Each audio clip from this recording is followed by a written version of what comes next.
شاید با خوندن صفحات حوادث روزنامه هم هیچگاه به همچین داستانی بر نخورید. مرد کارتون خوابی که پول جمع میکنه و از یه ساز فروشی ستار میخره.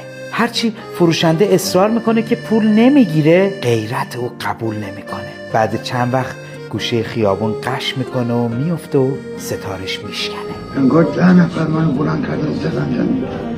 افتادم زمین اصلا سیان چشمان سیاه تاریک شد. برمیگرده و از فروشنده میپرسه معجزه بلدی؟ اگه معجزه بلدی این سازو برام تعمیر کن. بله، معجزه شد. ویدیو این سخاوت و مهربانی و ساز شکسته عموی هنرمند در پیج این فروشگاه دیده میشه. نگو که او سالها پیش از سر نداری دل بازگشت به خونه رو نداره، خودشو گم و گور میکنه. خانواده‌اش هم فکر میکنن فوت کرده و سالها بعدم از گنبد مهاجرت میکنن به تهران، ولی حالا خواهرزاده داییشو میشناسه. امشب دایی نه در گوری که کنده بود تا از سرما یخ نزنه، بلکه در آغوش گرم خانواده‌اش تا صبح ساز زد.